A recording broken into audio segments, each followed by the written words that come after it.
Hi, I'm Tina. I'm 23. Before I tell you about my crazy out-of-body experience, make sure to like and subscribe for more hidden wisdom stories. I'm in love with my best friend Zane, but I never said anything because I was worried it would ruin our friendship.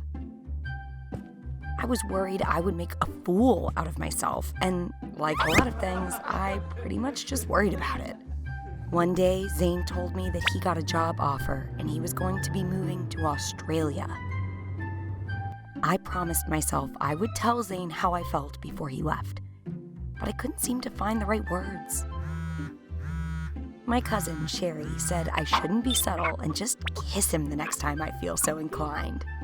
Zane and I had gone for a bike ride, and I thought to myself, today is the day.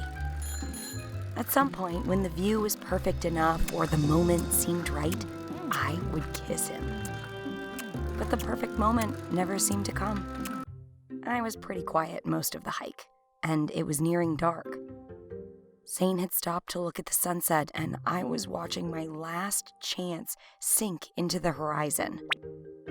I rode my bike close to him. All I had to do was close my eyes and kiss him, but I couldn't. I didn't. I froze. "What? Why are you looking at me like that?" Zane said.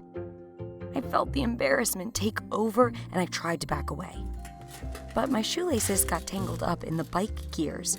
I tried to jerk them loose, but my foot slipped, and my bike started rolling backwards downhill.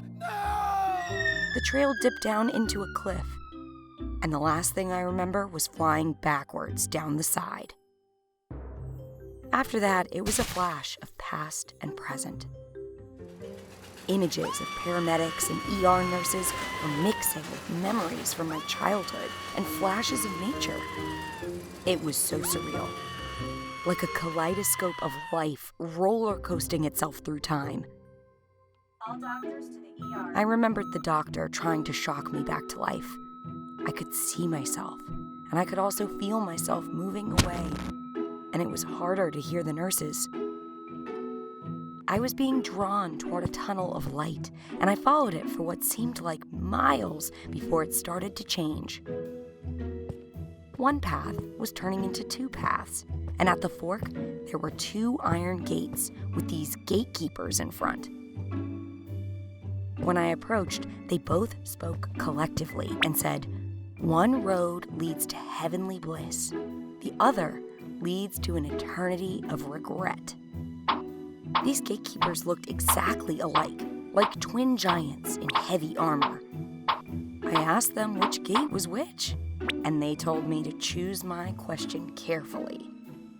They said that one of them always lies, and the other always tells the truth. They said that I could ask one of them one question, and after that, I had to make my choice. It seemed impossible. If one of these guys was a liar, and one of them was honest. But I couldn't tell which one was which. There was no way to figure it out. I felt like I was in that movie, Inception, but there was no Leonardo DiCaprio to save the day. And I was worrying that the riddle was some kind of trick. I started to get scared, and I turned back toward the tunnel. When I followed it, I was at the hospital again, but it was empty. No doctors, no patients, a ghost town. I ended up sitting down in a waiting room. There was a TV.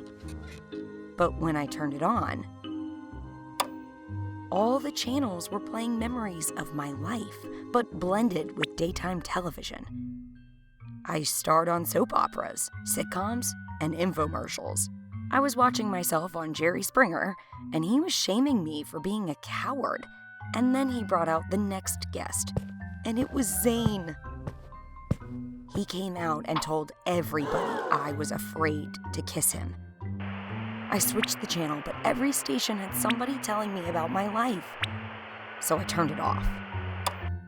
Nobody knows the truth, I said to myself, and just then, I figured out the riddle.